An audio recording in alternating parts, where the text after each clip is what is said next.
C'est.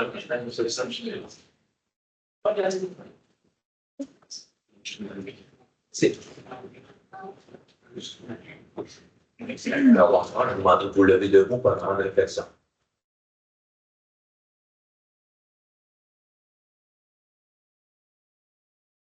Merci, vous asseoir. Alors, bienvenue à la séance de conseil du 10 mars. Donc, point numéro 1, ouverture de la séance. Point numéro 2, adoption de l'ordre du jour. Point numéro 3, présentation à l'Assemblée publique. 3.1, Assemblée publique de consultation, dérogation mineure 2025-003. 3.2, rapport du maire et demande du conseil sur les activités municipales du mois de février 2025. Point numéro 4, première période des questions.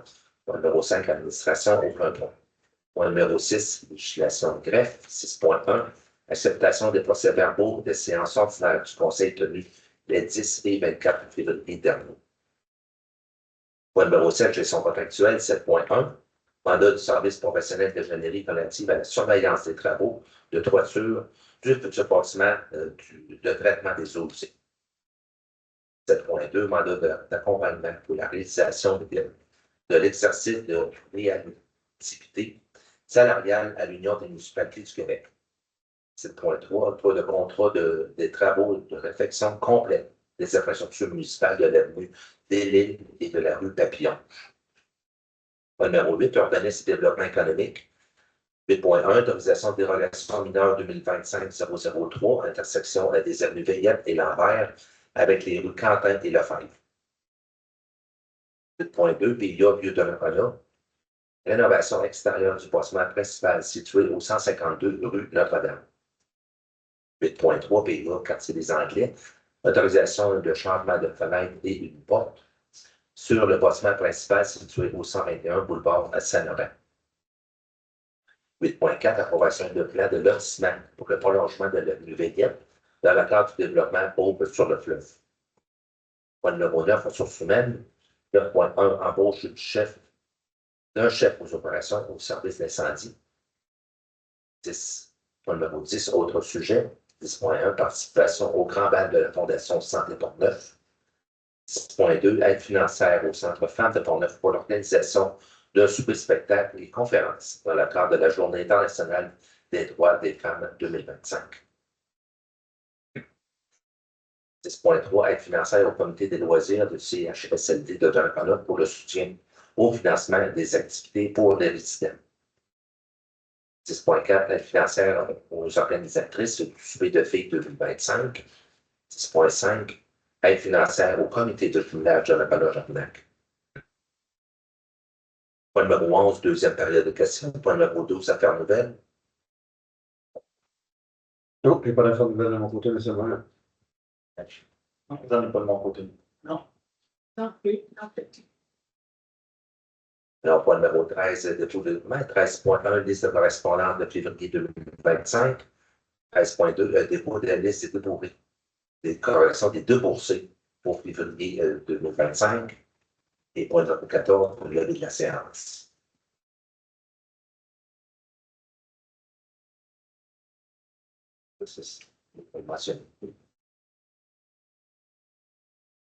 Vous voyez le dossier Angélique, là.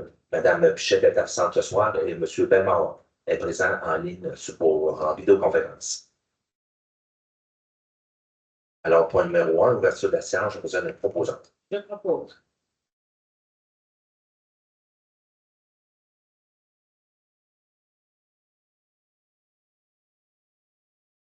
Point numéro 2, adoption de l'ordre du jour, proposeur. Je propose.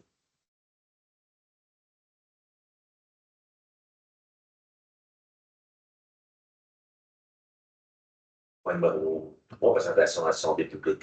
Avant de continuer avec la séance, nous allons passer immédiatement au point numéro 9 qui va plus tard dans la soirée, mais ce soir, on va faire la nomination d'un nouveau directeur des opérations en incendie.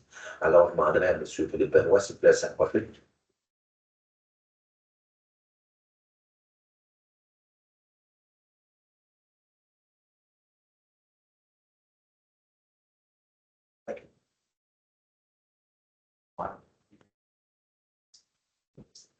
Ouais. C'est là, non. Je vais pas.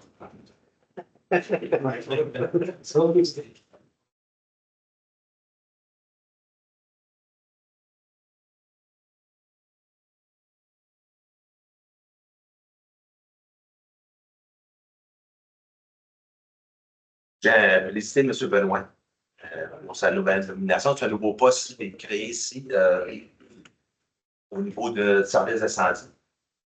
J'ai entendu beaucoup de bien de votre entrevue. Je peux vous garantir que oui, vous êtes devenu, je dirais, dans les 2 dernières années, un nouveau Philippe que j'ai connu, je crois. Beaucoup plus mature, excessivement qualifié, c'est pas gênant de le dire, puis vous prenez vraiment votre travail au sérieux. Et puis, c'est vraiment une bonne addition au niveau du service d'incendie avec ce nouveau poste. Félicitations, Philippe. Merci.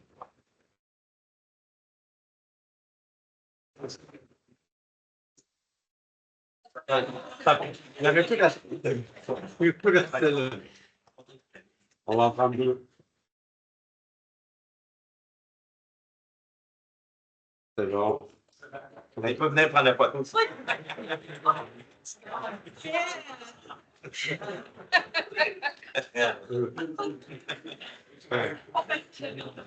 Non.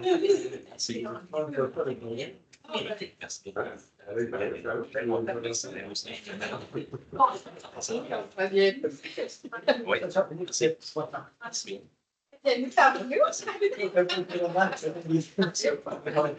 Lui, il va mettre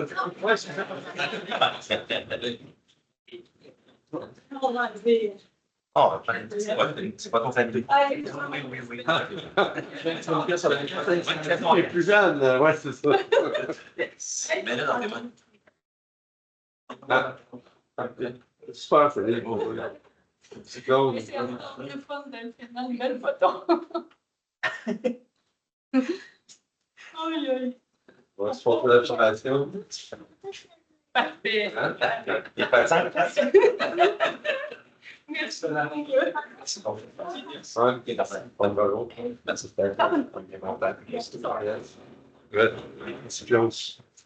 Toutes mes félicitations, M. Benoît.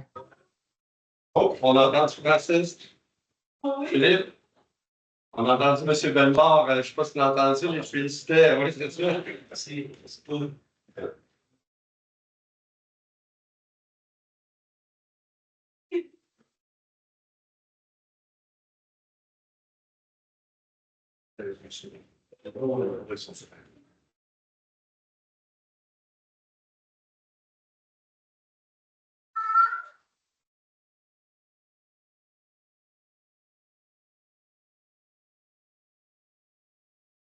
Bonne soirée. Ouais, À bientôt, Caroline.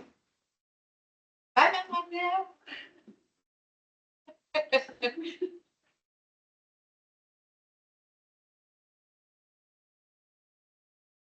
Alors, nous allons poursuivre avec le point 3.1, l'Assemblée publique de consultation de relations mineures 2025-003. Maître Julien. Donc, un avis public qui est paru le 12 février concernant une demande de dérogation mineure, donc la demande de dérogation mineure 2025-003. Donc, les personnes là, qui avaient un intérêt là, avaient également la possibilité de transmettre leurs commentaires par écrit de ce soir. Donc, il n'y a aucun commentaire là, qui a été reçu concernant cette demande. Donc, la demande 2025-003 concerne l'intersection des avenues Veillette et Lambert avec les rues Quentin et Lefebvre.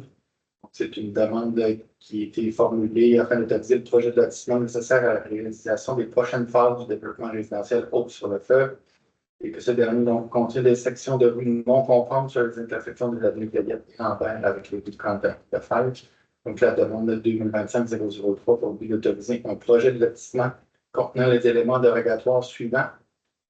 Les angles des intersections projetées entre l'avenue Veillette et rue Quentin et Lefebvre calculés à 62 et 65 degrés au lieu du minimum de 75 degrés permis.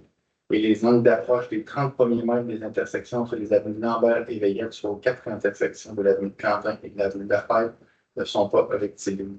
Donc, le CCU a recommandé au Conseil d'approuver la demande suivant comme ceci, 30 janvier 2025.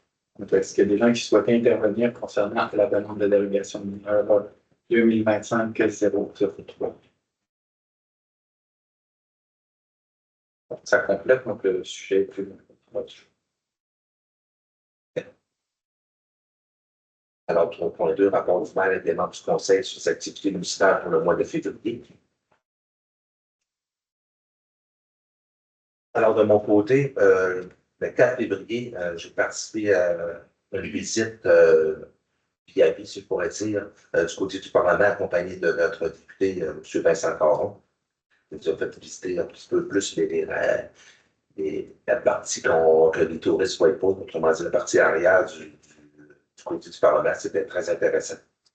Le 5 février, j'avais un comité de travail au Conseil des maires au niveau de la MRC. Le 10 février, je participais à la commission de développement économique. Le 10 février, je participais au dîner, un dîner avec M. Germain, de la vice-première ministre qui venait nous visiter Saint-Laurent. On a pu poser beaucoup de questions, puis sur beaucoup de points, elle nous a pu nous dire de se calmer un petit peu, d'attendre. Dans le bon terme, dans ton sens, le côté attente. Le 12 février, j'ai visité les nouveaux locaux des clubs des fermières ici de Donnacona, qui sont présentement localisés au relais de la Pointe du Sicureuil. Le 12 février également, on recevait une équipe féminine Pee-Wee qui venait visiter notre service d'incendie, notre nouvelle caserne. Une équipe féminine qui venait de la République tchèque. Par chance, il y avait beaucoup de personnes parlant anglais en travail, donc comme ça, on a pu pouvoir communiquer, mais ils étaient très, très impressionnés par notre nouvelle caserne. Le 12 février également, j'ai participé au lancement de la 16e édition du Relais pour la vie. Donc, M. Germain était présent également. Le 12 février, j'ai fait la présentation du schéma de couverture de risque au niveau de la MRC.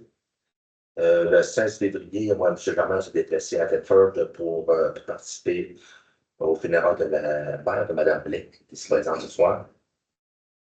Le 16 février, en après-midi, moi, M. Germain, on s'est déplacé cette fois-ci à côté de Québec pour les funérailles du père de notre directeur d'incendie, M. Claude Landois. Le 18 février, c'était le déjeuner avec le nouveau président de la Chambre de commerce, moi, M. Germain, on a participé. Le 19 février, c'était le Conseil des maires au niveau de la MRC. Le 20 février, j'ai participé au Palais Montcalm au gala de Cirque au bois. C'est un gala qui remercie au niveau des municipalités ou des entreprises qui intègrent beaucoup de bois dans les constructions. Et puis, nous, on était nominés dans cette partie-là pour les municipalités. Nous avons été reconnus ce soir-là. C'était un grand gala qui était, comme j'ai dit, au Palais Montcalm. Mais seulement la reconnaissance comme un trophée ou quelque chose comme ça. C'est un certificat de notre côté. C'est une plaque qu'on a là. Elle va être au service incendie. Elle va être exposée sur l'incendie. Elle est déjà installée. Fièrement, la caserne. Oui, à l'entrée. Le 22 février, j'ai participé à un tournoi de hockey potine à Saint-Casimir. Je me suis surpris de moi-même. Vous avez joué? Oui. Un excellent gardien de but, je peux vous dire. Oui. Je ne sais pas trop magané le lendemain, je ne sais pas si c'était. Le 22 février, j'ai participé également au funérailles de la conjointe de M. Sylvain Petit. Le 26 février, on a une rencontre à Lévis avec le responsable mondial du secteur public du côté de Microsoft, M. Didier Ongena, son nom. Belge d'origine, on a pu échanger, c'était plus une visite de courtoisie, je pourrais dire, mais c'était pour également nous rassurer du côté de Microsoft de leur pleine échange et capacité avec nous de continuer avec nos projets qui existent présentement ici à Donnacona, à la Sénérette et à Lévis. Celui de Donnacona, c'est celui le plus avancé des trois. Si vous allez à Québec, du côté de l'ancienne Lorette, vous savez, la cage au sport, juste au bord de la rue, vous voyez, c'est là que le nouveau centre de Microsoft est installé. Je peux vous garantir que celui de Donnacona est nettement plus avancé que les deux autres. Alors, ceci complète mon mois de février. Comme cette fois, je suis assez occupé. Tu me permets de vous retrouver. Oui, donc, comme à chacun des mois, je me fais un devoir de faire un petit retour fait saillant sur les principales activités municipales de nos différents services. Donc, de mon niveau, au niveau de la direction générale, bon, je ne reprendrai pas toutes les rencontres à lesquelles monsieur le maire a fait référence, mais j'ai eu à finaliser là, les rencontres individuelles avec l'ensemble des directeurs de services pour leur contribution au travail pour l'année 2024. J'ai également participé à une réception de la certification Régie, qui est remise par la Régie de gestion des matières résiduelles de Portneuf le 3 février, ici même dans la salle du Conseil, en raison de nos bonnes pratiques en gestion des matières résiduelles dans plusieurs bâtiments municipaux. J'ai également, bon, évidemment, poursuivi la préparation du contenu du déjeuner des gens d'affaires qui a lieu ce vendredi matin du côté du Centre Alliance de Nelly. Je dirais qu'on est déjà en date d'aujourd'hui, on a dépassé le record de participation de notre année dernière, qui était notre édition record. Donc, je suis de bonne augure. Donc, pour ce vendredi. Plusieurs webinaires offerts par l'Union des municipalités du Québec en lien avec, évidemment, la menace des tarifs douaniers qui, nous aussi, nous touche pour des entreprises, des industries du parc industriel principalement. J'ai participé à des formations sur, entre autres, la thématique de l'ingérence des élus à travers le Québec. Là. Il y a l'Union des municipalités qui a offert ça. Et la firme Léger Marketing qui ont offert une séance d'information sur ce qu'ils appellent l'indicateur municipal 2025. Donc, c'est les tendances en termes de satisfaction des citoyens et insatisfaction des citoyens versus les services municipaux. Donc, c'est super intéressant. Au niveau du service du greffe, donc, mon collègue Maître Gignac a préparé et assuré le suivi des séances des 10 et 24 février dernier. Plusieurs projets de règlement. On pense, entre autres, à un règlement décrétant une dépense, un emprunt pour les infrastructures municipales des rues de l'Île des Papillons. On a une résolution, justement, qui est prévue là-dessus ce soir. Règlement décrétant une dépense, un emprunt pour procéder à l'acquisition de véhicules et matériels roulants et pour faire l'acquisition également d'un tracteur du côté du service des travaux publics. Poursuite des travaux à mettre en place pour respecter la loi sur la protection des renseignements personnels et sur la gestion électronique des documents et l'optimisation des processus administratifs. On est passé d'une administration où on gérait encore beaucoup de papier à travers les services au niveau des comptes payants. Et là, depuis le 1er janvier, on a basculé complètement de façon électronique et donc là, c'est la mise en place, la période de transition, mais ça se passe très bien. Les employés sont collaborateurs et collaboratrices là-dedans. Je dirais que ça facilite grandement les recherches au détriment d'aller chercher, faire des recherches dans les nombreuses boîtes aux archives, au sol. Ça va pas mal mieux à travers quelques clics. On a gagné en efficacité à travers ça. Maître Gignac a également traité quelques dossiers de nature juridique, gestion informatique, gestion de ressources humaines et quelques processus d'embauche également. Au niveau du service des loisirs, l'attraction du mois de février était sans l'ombre d'un doute nos sentiers lumineux au début du mois de février du côté du parc familial des Berges. On estime entre 4 et 5 000 personnes le nombre de visiteurs qui sont venus lors des 3 soirées illuminées de nos beaux sentiers. Donc, c'était un début de mois pour le service des loisirs et ça s'est terminé par une autre activité quand même de masse avec le festival qu'on appelle le festival de hockey mineur MAG pour les tout-petits. Donc, les 22-23 février dernier, du côté de l'Arena, il y avait énormément de gens dans le complexe avec tous ces petits moutons qui venaient jouer au hockey là, pour un petit festival. Il y a eu des rencontres avec les organisateurs des 2 festivals qui vont se tenir cet été, donc le festival Vintage qui va être de retour et le festival de blues également pour discuter de toute la disposition des sites de camping, planifier le tout autant pour leur organisation que pour la nôtre. Préparation du retour de congé de maternité d'une 2e agente de bureau du côté du service des loisirs, qui est justement notre collègue Émilie qui revenait aujourd'hui. Poursuite de la démarche sur l'optimisation de nos différents parcs et espaces verts également, et toute la préparation en vue de la semaine de relâche qui est déjà derrière nous, qui était la semaine dernière avec l'ensemble de la programmation très diversifiée.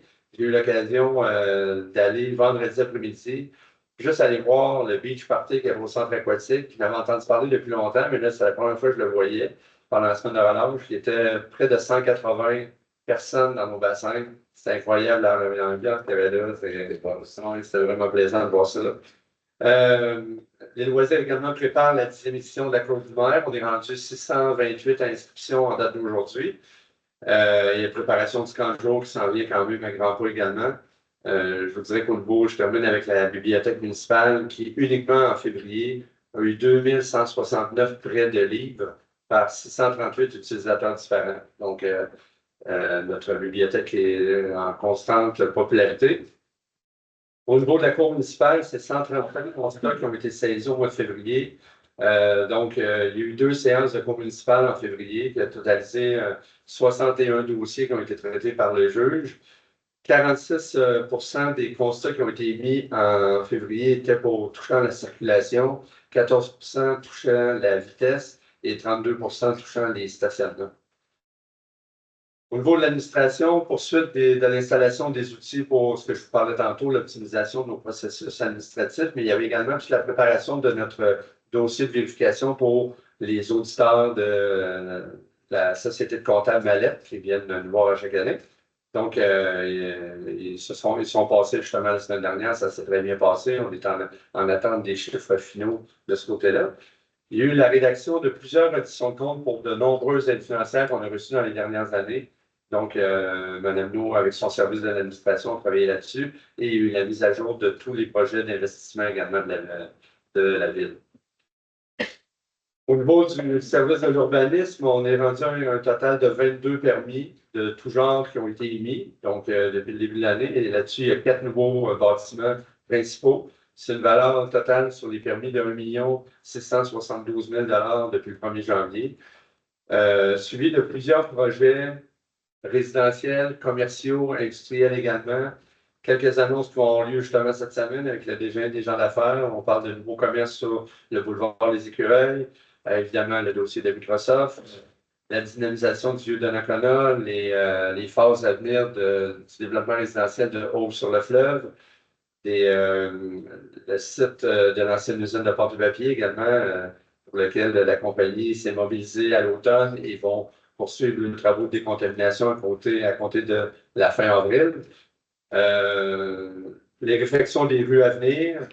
Et il y a eu quand même un suivi d'un dossier litigieux entre un citoyen et la Commission de protection du territoire agricole du Québec, donc qui est toujours en cours là, sur différents volets. Là. Donc, ça a quand même retenu l'attention du service de l'urbanisme également. On est toujours en implantation des compteurs d'eau au niveau des autant côté résidentiel que commercial. Côté résidentiel, on est jusqu'au 1er septembre pour en avoir installé 60 sur le territoire. On est autour de 50. Il en reste une dizaine à être installée d'ici le 1er septembre. Et au niveau des industries et des commerces, on est à 50% de la cible. Donc, on a environ 88 compteurs d'eau d'installés sur les 179. En fait, je dis d'installer, ce n'est pas nous qui les installons, c'est les commerces qui doivent demander un permis, mais selon notre règlement en vigueur, ils doivent le faire avant le 1er juin prochain, tel que c'est demandé dans la stratégie québécoise d'économie d'eau potable. Donc, on continue de passer des messages de ce côté-là pour que ce pourcentage-là puisse être le plus près possible, 100% avant le 1er juin. En collaboration avec la Corporation du bassin de la Jacques-Cartier, c'est le suivi de la mise en place du plan directeur de l'eau. Donc, notre directeur du service de l'urbanisme a participé à quelques discussions et rencontres là-dessus. Il y a eu la tenue d'un CCU le 18 février dernier, dont quelques points sont prévus à l'ordre du jour ce soir. On est déjà rendu à 426 licences de chiens qui ont été émises depuis le 1er janvier. Donc, c'est un taux de renouvellement de 62% déjà sur l'ensemble des 785 qu'on avait émis, 685, pardon, qu'on avait émis en 2024. Donc, toujours en collaboration avec la SPA Québec, évidemment, pour lequel on a un excellent service. Et évidemment, le service de l'urbanisme ont travaillé à quelques dossiers de plainte, de règlement de zonage, d'inspection préventive, d'infraction et de nuisance également. Travaux publics, c'est un mois particulièrement difficile. Les citoyens l'ont connu comme nous tous, comme citoyens avec la température, les élèves, la température. Mais je vous dirais qu'au niveau de notre service de travaux publics, c'était un gros mois de février. Stade Brie d'Aqueduc. Ça faisait vraiment longtemps qu'on n'avait pas vécu ça. Le temps froid et par la suite, là, les temps plus chauds là, avec les haussements de température ont fait en sorte que les conduites en fonte. C'est 100% de ces conduites-là, ce n'était pas des nouvelles conduites, là. C'est 100%, c'est des anciennes conduites qui sont à renouveler prochainement.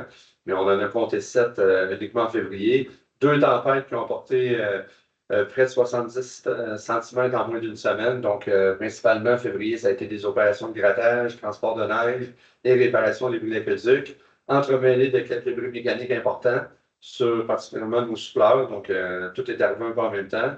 Mais bon, là, on est en train de voir la lumière au bout du tunnel. Nos équipements sont réparés et évidemment, la température qui s'est adoucie aussi dans les derniers jours. Donc, ça fait du bien de ce côté-là. On a fait l'embauche d'un opérateur temporaire également.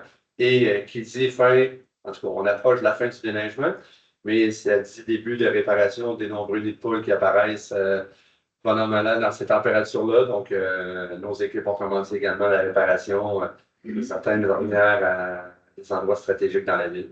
Monsieur Germain, Oui. comment va le budget de déneigement? Partout cette année? Oui, on est encore dans nos cibles. Évidemment, on ne veut pas crier victoire trop rapidement. On avait eu un bon mois de janvier. Février était extrêmement difficile sur le budget de déneigement. Mais mars, jusqu'à maintenant, on regarde les précipitations à moyen long terme. Puis les grosses tempêtes, ça semble être le dernier mot, mais on n'a jamais de contrôle là-dessus. Donc, ouais, jusqu'à maintenant, ça va bien de ce côté-là. Ça reste qu'il faut penser qu'il nous reste novembre et décembre qui s'en viennent aussi à la fin de l'année. C'est ça. Ben, c'est sûr qu'on est un peu plus élevé que l'année passée, là, en fonction de la température de février. Comparativement à l'année passée, on n'est pas dans les mêmes zones. Là. Mais avec le règlement qu'on a fait de garder quand même une réserve, on va être en mesure de pouvoir passer au travers. Ouais. Au niveau des services techniques et du traitement des eaux, plusieurs projets en travaux, en préparation. Notre plus gros projet en suivi, c'est vraiment la réfection de nos étangs aérés au bout de la rue Marcoux. Donc, c'est notre plus gros projet d'envergure, un projet de près de 23 millions de dollars. Il y a 7 mois de travaux déjà de passer sur les 21. Ça va bien, l'entrepreneur est dans son échéancier. C'est des gros travaux. On a énormément de suivi à faire à l'interne par rapport à tout ça. Réfection des rues, on en parle tantôt. Études pour la capacité de nos infrastructures en amont de notre usine de filtration. Donc, on a reçu un rapport dans les dernières semaines qu'on continue d'analyser actuellement. Et également, il y a eu la participation, le service du traitement des eaux a participé activement à la recherche des nombreuses fuites. Ce qu'il faut comprendre, c'est que les fuites, avant qu'ils apparaissent au-dessus du niveau de l'asphalte, on a des données, nous, à l'usine de filtration, qui nous indiquent qu'on a des fuites parce que les pressions, les débits, on les voit apparaître, là, principalement dans la période de nuit. Là, donc, normalement, que les débits sont vraiment plus bas. Bon, on a certaines infrastructures comme le pénitencier, par exemple, qui sont un débit constant, mais pour le reste, normalement, c'est là qu'on a le plus bas débit. Mais quand on voit qu'on a des pointes dans la nuit, ça nous indique qu'il y a des fuites. Donc là, notre équipe là, travaille avec les travaux publics parce que souvent, c'est des fuites qui sont souterraines et qu'on détecte. On a différents moyens. Là, on fait de l'écoute à des bonnes fontaines. Évidemment, quand on les voit sortir, là, c'est un signe qui est assez flagrant, mais on réussit quand même à en déceler certaines qui n'apparaissent pas à nouveau sur le dessus, mais qu'en dessous, ils font le ravage. Là. Donc, on a travaillé là-dessus et je vous dirais qu'il y a eu, évidemment, les derniers mois, je vous disais toujours qu'on battait des records de consommation d'eau. Là, évidemment, ce n'est pas le cas en février parce qu'avec les fuites qu'on a eues, évidemment, le temps qu'on les trouve, souvent, il y a des mètres cubes d'eau qui se perdent dans la nappe souterraine. Donc, c'est 101 678 mètres cubes qui ont été traités au courant du mois de février. Donc, ça fait quand même, depuis les derniers mois, là, ça fait un bon décalage là, sur les 85 ou 90 000 mètres cubes qu'on avait là, dans les derniers mois. Et je termine avec le service de sécurité incendie. Il y a eu 7 sorties de notre service incendie en février. Un feu de bâtiment, justement, pénitencier dans une cellule. Rien de dramatique de ce côté-là. Et 2 accidents de véhicules et également un alarme incendie. Il y a eu une réunion de l'équipe d'officiers le 4 février dernier. On a eu une pratique le 18 février. On se rappelle que les pratiques sont maintenant uniformisées entre les services de Neuville et de Donnacona. Donc, on en avait 21 pompiers de notre service qui étaient présents le 18 février pour cette pratique-là. C'est notre directeur qui est directeur des deux services qui les coordonne, qui les organise, qui les planifie, qui les dirige évidemment. Notre directeur, justement, participé à une rencontre du comité de sécurité incendie de la MRC de Portneuf. Et on a 3 pompiers qui poursuivent leur formation d'opérateur pour le véhicule d'élévation, notre camion échelle. Donc, la formation se poursuit là. C'est pour ça, des fois, vous voyez notre camion échelle déployé sur des bâtiments comme le garage municipal ou en fin de semaine, il y avait le centre professionnel en avant de Place de la Colonne. Donc, on sert des bâtiments, des fois, c'est la résidence au sommet. Donc, c'est des bons endroits pour faire des pratiques pour notre véhicule d'élévation. Et je termine en disant que le service incendie poursuit avec notre technicien en prévention incendie l'ensemble des actions en lien avec le schéma de couverture de risque qui est en renouvellement avec la MRC de Portneuf actuellement. Ça fait pas mal le tour des faits saillants de l'activité municipale du mois de février. Merci, M. Germain. Maintenant, tu as la partie du côté des conseillers et conseillères. Alors, Mme Bouchard. Oui, merci, M. le maire. Le 4 février, j'ai participé à une rencontre des relayeurs de la table de concertation des aînés de Portneuf. Je vous dirais que c'était sensiblement un ordre du jour qui ressemblait à l'Assemblée générale là, de l'automne dernier avec présentation des rapports là, de toute l'année. Donc, je vais vous donner seulement là, ce qui a été nouveau, ce qui a été présenté. Vous avez peut-être vu sur les réseaux sociaux présentement, la table se promène un peu dans Portneuf le 12 mars. Ils seront justement à Portneuf le 17 mars à Saint-Casimir et le 19 à Saint-Léonard.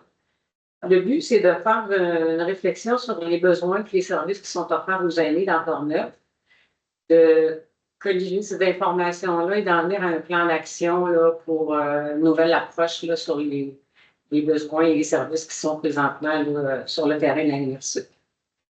Le 18 février, j'ai participé à l'Office municipal du Grand Portneuf. On se rappelle que c'est maintenant M. Marc Boyer là, qui est directeur général en remplacement de Mme Lynne Junot. Alors pour lui, je pense que c'était sa première rencontre là, officielle, là, tout seul comme un grand. Alors, c'était l'acceptation des procès-verbaux, les états financiers, traitement de certaines demandes et plaintes là, de locataires. Il y a eu aussi de l'engagement en ressources humaines, notamment un agent pivot et quelqu'un en remplacement pour le service d'aide à la recherche de logement.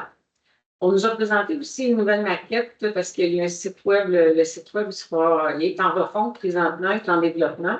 Alors, il y a une première maquette là, qui nous a été présentée. Ensuite, M. Boyer a commencé depuis le 23 janvier la visite des bâtiments là, sur l'ensemble de l'office municipal. Par contre, le 20 février, il était à Donnacona pour rencontrer les gens, puis aussi faire la reconduction là, des bouts de location. Donc, ça termine mon activité du mois de février. Merci, Mme Bouchard. C'est pareil. Merci, M. Levier. Bonsoir. Le 3 février, je vais assister à la rencontre de régie certifiée, certification de régie, en même temps que M. Germain et Mme Lambert. On a obtenu un certificat de trois classes. On a eu à plus haute classe, ambassadeur. Donnacona est ambassadeur pour notre travail que la Ville fait dans la régie. Puis le 21 février, j'ai eu une rencontre jubilaire de Donnacona-Vernac. On a fait un retour sur notre assemblée générale qu'on avait eue le 12 janvier. Et après ça, on a travaillé sur la planification des activités pour 2025. Fait qu'on a plusieurs activités cédulées, puis on veut que ça marche. C'est ça qui est mon mois de février. Merci, M. Pagé. Pagé, excusez, M. Pagé, pour la certification ambassadeur, c'est-tu les bonnes pratiques de la ville ou des citoyens ou les deux en même temps? C'est-tu les statistiques qui font qu'on a cette certification-là? Et moi, je dirais que c'est la certification, c'est une bonne pratique de la ville parce qu'elle a mis au garage municipal, différents endroits, des bâtiments la ville, la partie. Si je peux me permettre, il y a certaines bâtisses, dont l'hôtel de ville et le garage municipal, La caserne. le caserne. Et dans un autre avenir, on va se plier aux exigences du service des loisirs là-dessus. Et il va y avoir le centre aquatique qu'on va pouvoir visiter et, pour que finalement on finisse par avoir l'ensemble des bâtiments de la municipalité qui adoptent de bonnes pratiques pour bien. Oui, c'est ça. Merci de la précision. Madame Lambert. Oui, donc, moi, la certification le 3 février et ma réunion sur le CA du 20 février avec la régie régionale. On a eu plusieurs, je vous dirais que dans un avenir qui se rapproche de plus en plus, on parle beaucoup de régie intelligente. Donc, pour l'instant, on parle de capteurs d'odeur intelligents, on parle de collecte intelligente qui s'en viennent. Ça veut dire quoi? Pas dans un court terme, plus long terme, mais on est là-dedans à une demande de financement et tout ça. Okay. Ça veut dire quoi, collecte intelligente? Bien, régie intelligente, ça se fait vraiment tout par le tri intelligent. OK? Moi, ce que j'ai hâte qu'il se fasse, c'est vraiment le tri intelligent.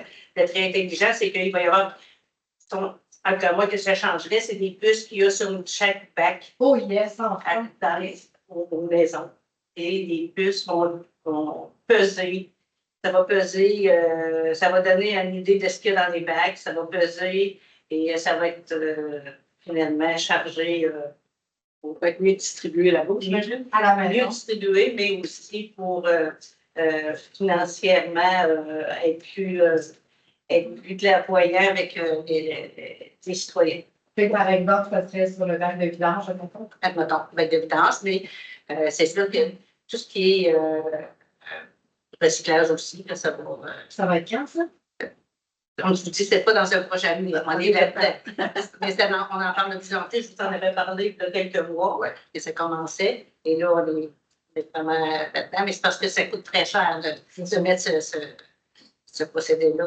Tu vas aller mettre les vidanges dans ce petit voisin. Peut-être, là, je sais pas, peut-être qu'il y a des voisins. Mais on en parle vraiment beaucoup. Fait que c'est dans un avenir, je ne vous dirais pas là, proche, là, mais c'est dans l'avenir. C'est vers là que ça s'en va. Il y a eu l'embauche d'un stagiaire pour le traitement des eaux à la DG. Ensuite, le 27 février, il y a eu une conférence de presse. Je n'étais pas présente, mais c'est au contexte environnemental pour le projet de tubulure avec l'Association des handicapés, là, on en avait parlé ici, là, le pas si longtemps. Donc, ça a eu lieu. On a octroyé des contrats pour la surveillance de chantier pour la fermeture d'une partielle de la cellule 3B. Ensuite, pour l'acquisition d'un accessoire hydraulique, là, communément appelé pour nous autres une pépine. L'acquisition de routes compacteurs, puis une expertise et une investigation technique du système de captage de biogaz. Tout ça pour des montants qui sont environ 180 000 $. Et ensuite c'est tout. C'est ce qui a fait les points pour les régimes nationales. Merci, très intéressant.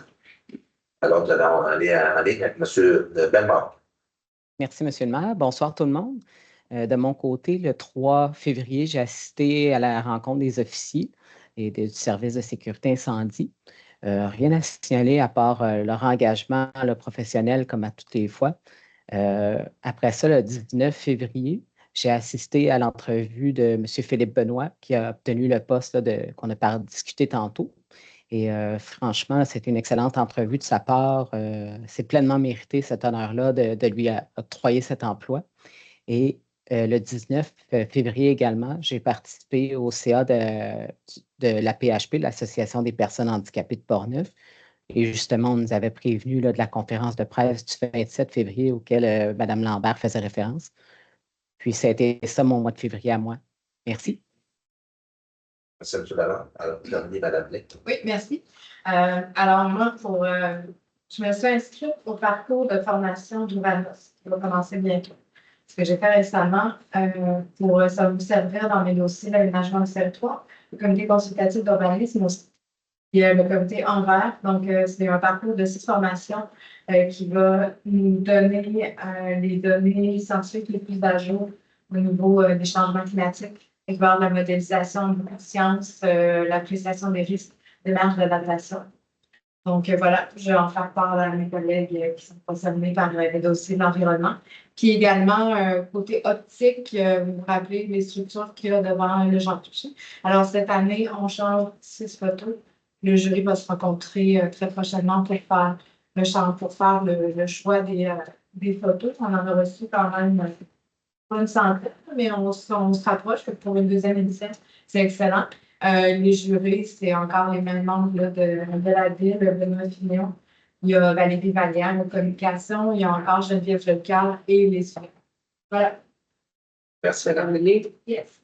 Pour optique, là. Oui. Est-ce que c'est possible, parce qu'il y a quelqu'un qui m'a fait un commentaire récemment me disait qu'il trouvait ça magnifique, c'était très beau, mais est-ce que dans les critères, c'est simplement des paysages de la ville? Parce qu'il me disait comme commentaire, ça serait le fun qu'on ait des photos d'activités, mettons, comme la course du maire, où on voit des gens en action, qui sont dynamiques. Ça fait partie des critères ou?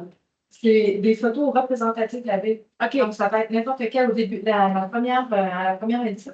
On avait une section où est-ce qu'on vraiment on a catégorisé, on espérait avoir du vieux donalement. Puis aussi, il y a des activités pour mettre en valeur les activités qu'on a en commune. Fait que oui, c'est tout ce qui peut représenter, contribuer à la mise en valeur de la ville et on doit reconnaître sur la photo que c'est pris à de la valeur. Merci. Alors, ceci complète le point numéro 3. Alors, point numéro 4, ça sera la première période des questions. À la suite, évidemment, les questions à l'aide du parle.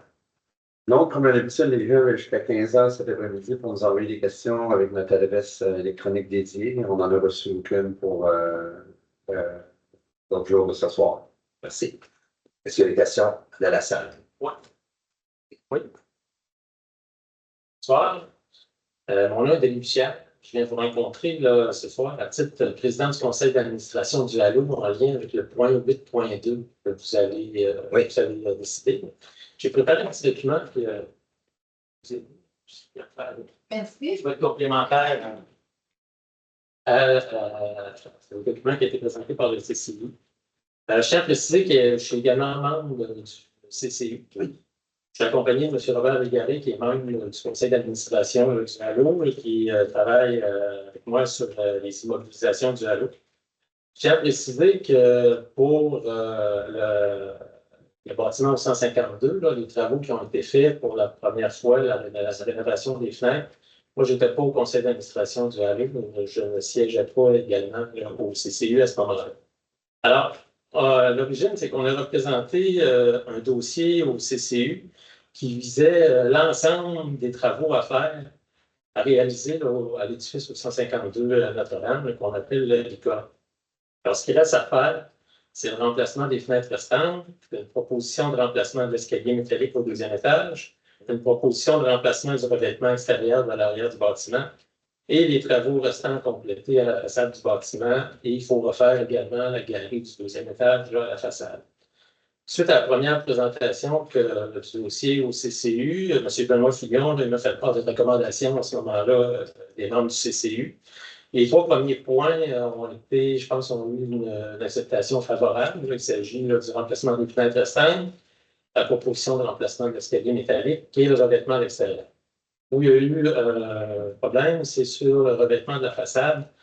Et la façade, je pense, du rez-de-chaussée, il n'y a pas de problème pour la galerie du deuxième étage. De toute façon, elle va être faite exactement comme elle est actuellement. Alors, le problème qu'il y a, c'est quand on a déposé le premier permis, il y avait le document du SAP. Donc, vous l'avez, je pense que la proposition qui avait été acceptée au document du SAP, que vous avez à la page 4 du document que je vous ai donné, c'est qu'il y a des fenêtres qui ont été faites et il y a des impostes en haut des fenêtres. Et ces impostes-là n'ont pas été posés. Ça n'a pas été fait en conformité. Je vous invite à passer à la page suivante. Il y a des raisons pourquoi ça n'a pas été fait comme ça.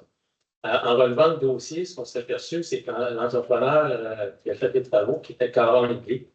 vous avez envoyé un avis en me disant les prix changent parce que on se doit de refaire la structure de la façade. Et quand on regarde à la page 5, vous savez, mettons que vous avez une fenêtre et il y a des linteaux doubles qui sont en haut des fenêtres et puis les techniques de construction aujourd'hui. Là, dans l'exemple, on figure des 2 par 10. Alors, les 2 par 10, ils viennent prendre la place des impostes là, qui ont été faits. L'erreur qui a été faite à ce moment-là, à mon avis, au Wallo, c'est que quand on constatait ça, il aurait dû revenir au CCU pour expliquer pourquoi les fenêtres ne se faisaient pas selon la proposition du SAM à ce moment-là. Alors, c'est en gros l'explication. Vous avez dans le document que je vous ai donné, bon, la première page, vous avez la façade avec les fenêtres qu'on avait. À la page 2, c'est les fenêtres qu'il y avait à l'époque quand on a acheté le bâtiment.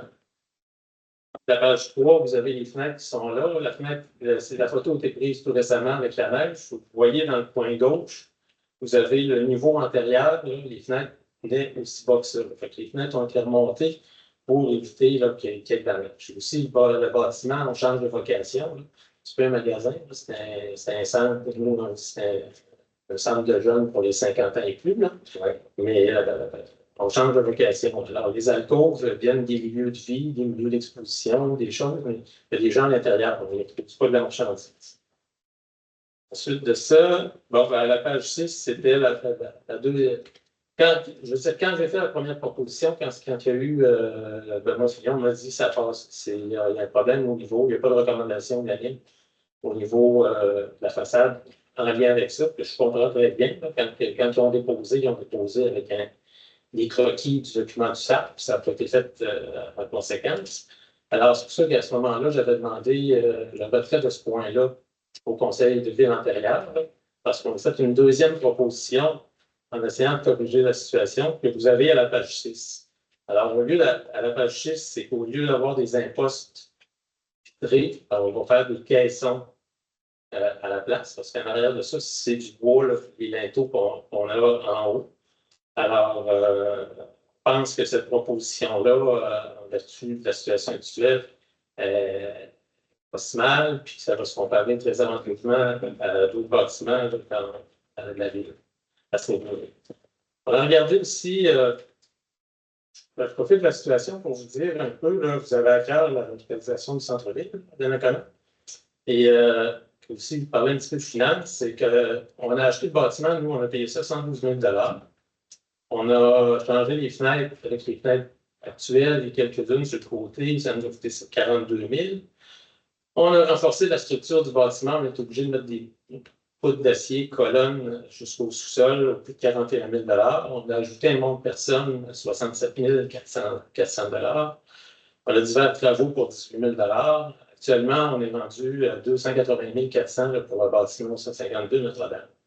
Ce qui reste à compléter, la réfection de la façade avec les fenêtres actuelles, quand je parle d'actuelles, c'est ceux qui sont posés avec les caissons de bois que je propose. La galerie qui est en haut, on en a pour 69 000 $ sur la façade. Remplacement des 3 portes, il y en a 2 au rez-de-chaussée. On se doit d'en avoir une automatique là, pour les gens de mobilité réduite. Et celle de l'étage, on en a pour 38 000. Remplacement de l'escalier tissu, qui est l'escalier métallique, on en a pour 22 000. Remplacement de 9 fenêtres restantes, on en a pour 29 000. Réfection des joints de maçonnerie du bâtiment, 6 000. Remplacement du revêtement extérieur, on en a pour 20 000. Le bâtiment a été construit en des années 20-30, fait qu'on se met une contingence pour 25 000 $. On a toujours des surprises d'un vieux bâtiment. On en a pour 209 000. Ce qui fait que ce bâtiment-là, il va revenir, une fois les travaux complétés, à près de 490 000. C'est quand même pas mal. Si à 490 000, je pense qu'on me donne pas 4 avant, on ne récupère pas notre investissement. Ça, c'est sûr. Puis que je mentionne aussi qu'il n'est pas facile de trouver du financement, comme d'autres un organisme communautaire. Alors, surtout dans le contexte Trump, où on pense qu'on vise beaucoup, il y avait un programme provincial, on peut se qualifier parce que le bâtiment est dans le PIA, il est répertorié dans l'inventaire de la MRC. Le programme peut payer entre 40 et 50 % des travaux. C'est un levier dans chaque dollar. On se doit d'avoir l'argent en banque, mais les gens au ministère Ils ont fermé le portail pour ça et on attend le prochain budget là, du gouvernement en mars. Je termine en vous donnant quelques statistiques de la licorne. Dans le cadre de la revitalisation du centre-ville, je pense qu'on y contribue grandement. Là. On est rendu à 500 personnes qui fréquentent la licorne. 50% sont des gens de la Connect. On va faire 505 cours en 2024-2025. La croissance de la dernière année, c'est 20% des membres. On vise encore une croissance. On a encore du potentiel là, pour donner plus d'activité. Et c'est une présentation. Si je reviens à ça, je crois qu'on va trouver une solution alternative qui fait qu'on peut avoir un bâtiment là, de se comparer convenablement. On a essayé d'imaginer si on faisait un retour en arrière avec les impostes, si c'était possible, parce qu'il faut comprendre que les toits d'alcôve vitrés, ça supporte toute la galerie du deuxième étage, avec des trosses chaque côté qui sont supportés par ça. Si c'était possible, nous, on estime que ça coûterait encore au moins 100 000 de plus à ce que je vous ai dit. Alors, pour nous autres, c'est quasi impossible de faire ça, là, considérant on les a organisés communautaires. C'est le point. J'espère que ça va vous aider à répondre à votre questionnement point 2. Au 8.12, c'est-à-dire. Ça va? Merci, M. Jacques. Merci. Est-ce qu'il y a d'autres questions de la salle? Alors, si on conclut la période des questions, on va passer au point numéro 6, législation et greffe. Alors, 6.1, acceptation des procès verbaux de séance ordinaire du Conseil tenu les 10 et 24 février dernier. Avec votre Gignac. Comme Marchette Captain, merci tout le monde. Donc, le Conseil doit approuver le procès verbaux des séances du monde précédent. Je ne présente pas les signes du Conseil les 10 et 24 février. Donc, je vais les documents les procès verbaux dans vos documents. Et l'approbation du procès. Merci. Alors, la proposante. Je propose. C'est complète. Point numéro 6, point numéro 7, gestion contractuelle. Alors, les trois prochains points vont être expliqués par M. Germain. Alors, 7.1, mandat de service professionnel d'ingénierie relative à la surveillance des travaux de toiture du futur bâtiment du traitement des eaux usées.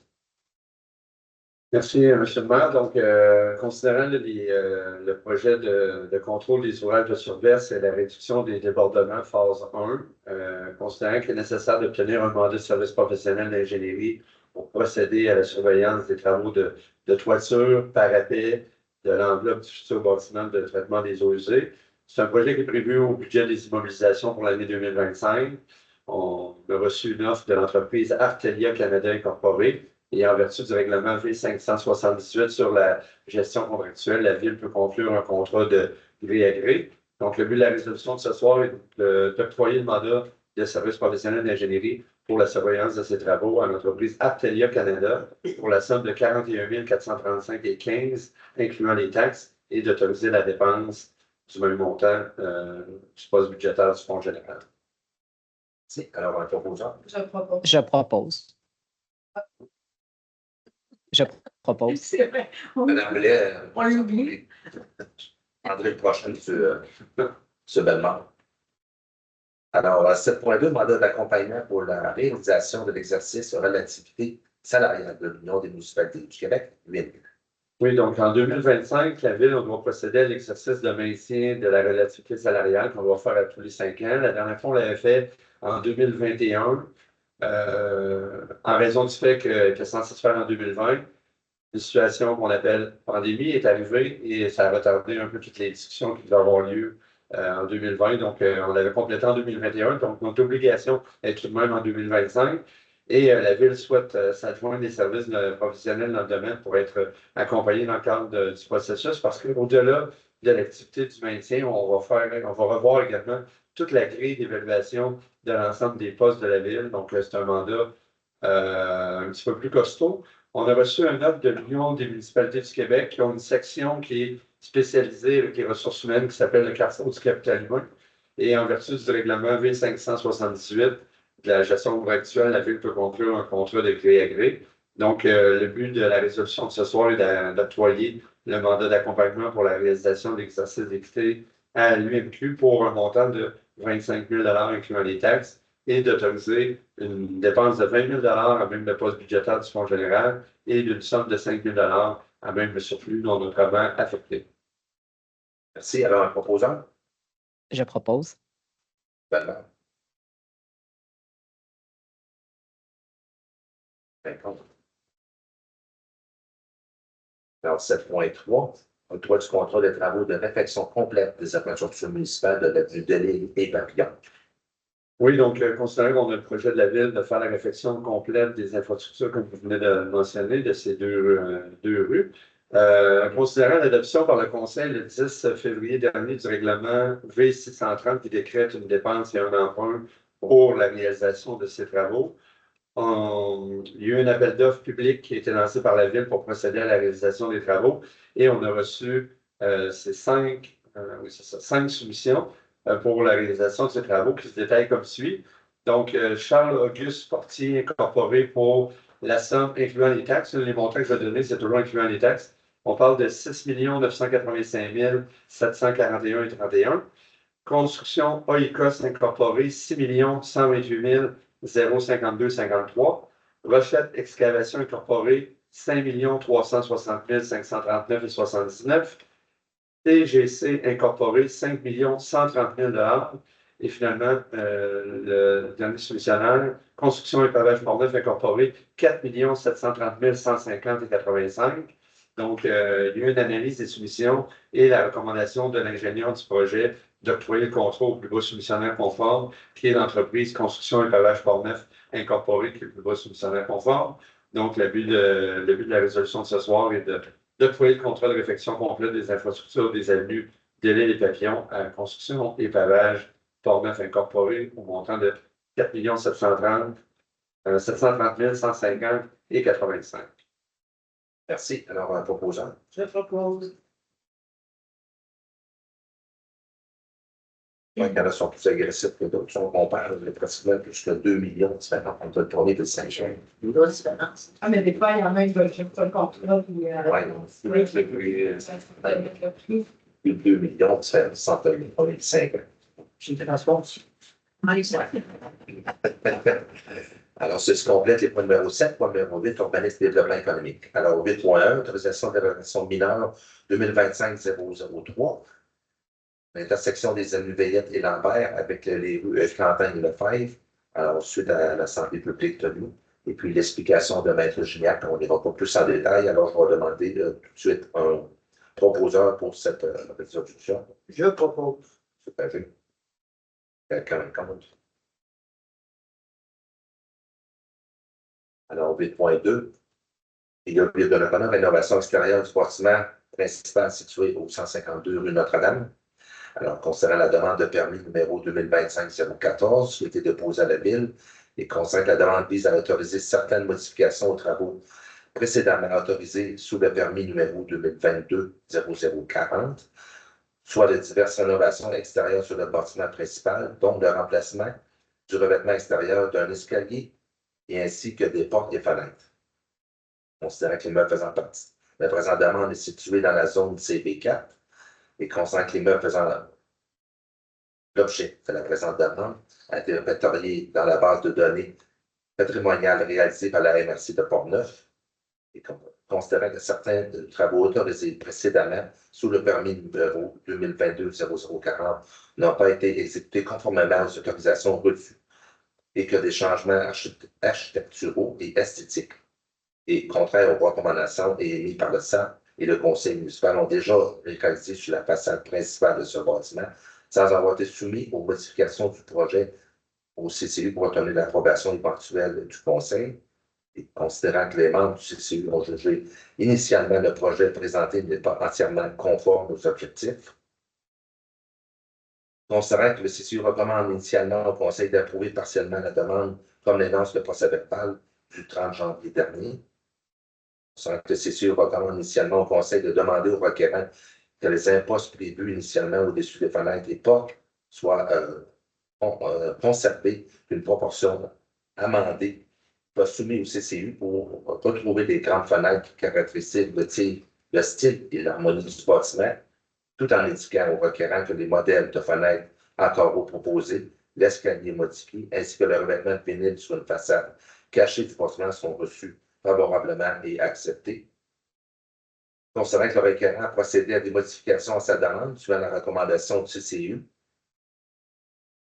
Considérant qu'à l'intérieur des modifications proposées par l'organisme demandeur, des caissons en cresson sont proposés en ajout au-dessus des vitrines au rez-de-chaussée, le tout afin de mieux respecter la proposition du SAP et de mieux s'intégrer par l'architecture des bâtiments similaires de la rue Notre-Dame, afin de remplacer les impostes exigés par le CCU.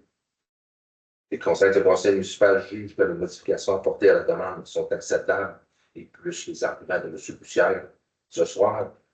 Alors, j'aurais besoin d'un proposeur pour la résolution d'approuver le projet prévu à la demande modifiée de permis numéro 2025-014 ainsi que la réalisation des travaux proposés. Alors, j'aurais besoin d'un proposeur. Je propose. Ouais. Est-ce que quelqu'un est contre? Oui, je suis contre. Juste préciser, je ne suis pas contre. C'est joli ce que vous proposez.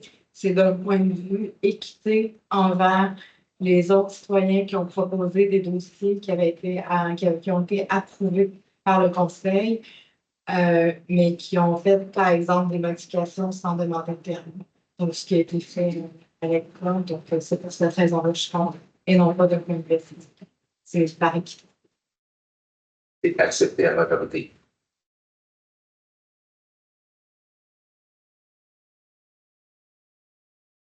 Alors, 8.3, il y a quartier des Anglais, autorisation de changement de fenêtre et une porte sur le bâtiment situé au 121 boulevard Saint-Laurent. Et concernant que la demande de permis numéro 2025-019 a été déposée, il considère que cette demande vise à autoriser des travaux de rénovation extérieure sur le bâtiment principal, soit le remplacement de 10 fenêtres et une porte.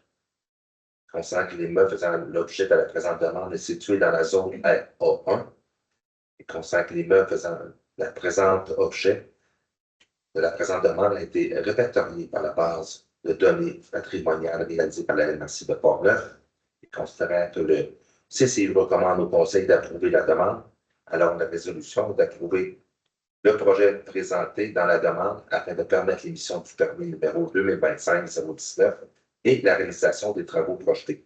Donc, vous avez un proposant. Je propose. D'abord. Quelqu'un est contre?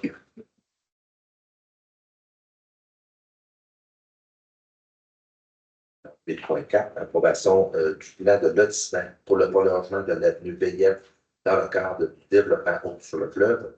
Alors, concernant la demande de permis de lotissement numéro 2025-1002, déposée par l'entreprise Capital Transit, considérant que l'approbation du conseil est requise lorsque la demande de lotissement vise la création d'un lot dédié à la création d'une rue publique, considérant qu'en conformité avec la réglementation de l'urbanisme, la contribution pour frein de parc dans le cadre de ce permis de lotissement représente un montant de 15 562,25 et consacre le plan de projet de lotissement soumis par le promoteur préparé le 4 septembre 2024 par Éric Lortie, apporteur géomètre, portant le numéro 11001 de 6 minutes est joint à la présente résolution.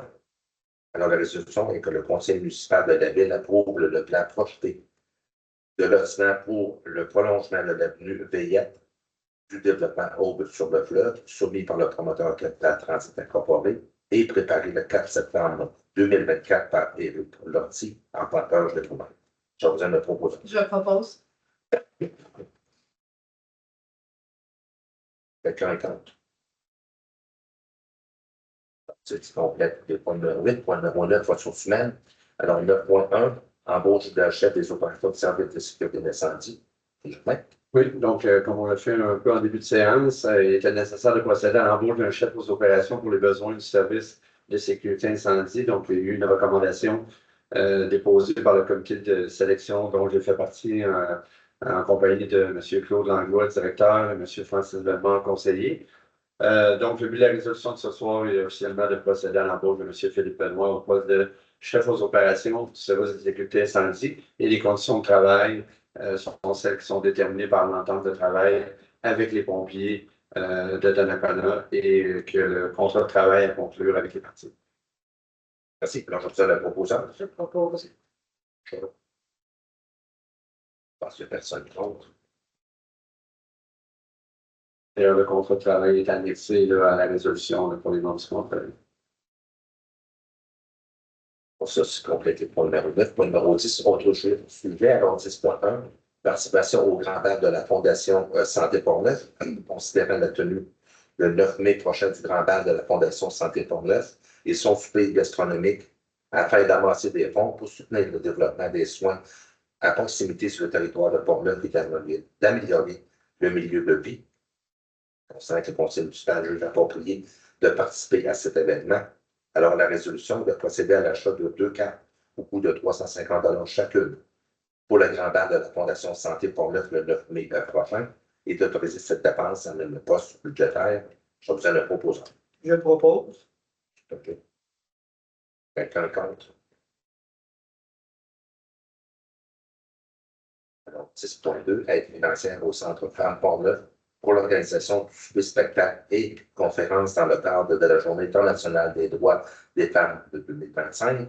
Alors, considérant la correspondance reçue par le Centre Femmes Portneuf, par laquelle l'organisme sollicite une aide financière de la Ville dans le cadre de l'organisation de souper spectacle et conférence à l'occasion de la Journée internationale des droits de la femme du 8 mars prochain à Cap-Santé.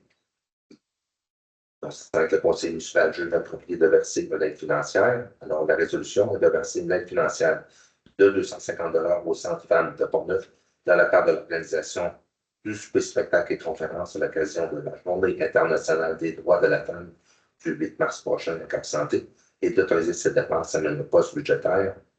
C'est un proposeur. Je propose. Quelqu'un me contre?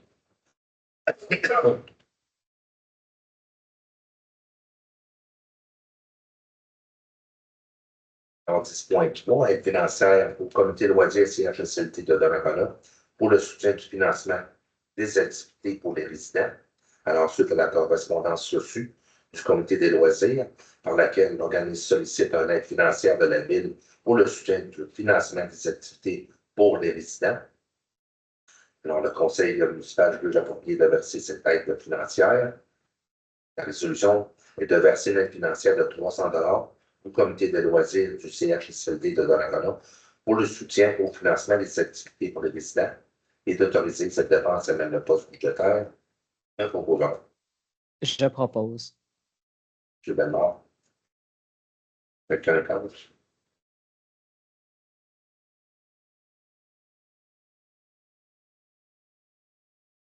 Point 4, aide financière aux organisatrices du souper de filles de 2025. Ensuite, à la demande de l'aide financière adressée à la Ville par les organisatrices du souper des filles 2025 qui s'est tenu le 8 mars dernier au Centre Alliance de Nali. Et concernant cette activité vise à collecter des fonds afin de soutenir la Société du cancer du sein. Et concernant que le conseil municipal juge approprié de verser une aide financière représentant le coût de l'allocation de la salle du Centre Alliance de Nali. Alors, la résolution de verser une aide financière de 482,90 représentant le coût de l'allocation de la salle Centre Alliance de Nali aux organisatrices du souper, le souper de filles 2025 et d'autoriser la trésorière et directrice des services administratifs à verser cette aide financière suivant la réception d'une confirmation du paiement de la facture émise pour les frais d'allocation de la salle et d'autoriser cette dépense à même le poste budgétaire. Je vous en propose. Je propose. Ouais. Quelqu'un est contre? Je suis contre. C'est voté. Alors, accepté à la majorité.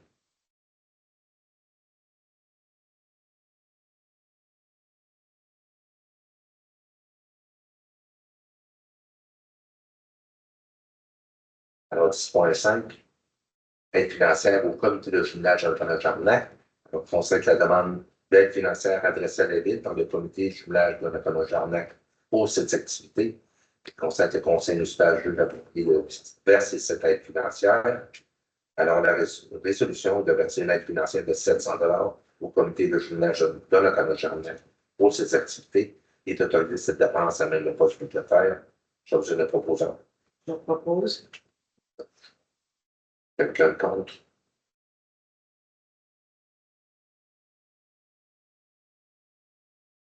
Alors, ceci complète les points numéro 10. Point numéro 11, deuxième période des questions. Numéro 13, dépôt de documents sur la liste de correspondance pour le mois de février. 13.2, dépôt de la liste des déboursés pour le mois de février 2025. Alors, la liste des chèques émis pour un montant de 25 613,17 $. La liste des dépôts émis pour un montant de 1 284 662,74 $. Et la liste des prélèvements émis pour un montant de 326 901,76 $ sur cette liste pour le mois de février. Donc, point numéro 14, levé de la séance, je vous donne le proposeur. Je propose. Ceci conclut la séance de conseil du 10 mars. Merci. Bonne soirée. Bonne soirée, merci. Bonne soirée. Bonne soirée, monsieur. À bientôt.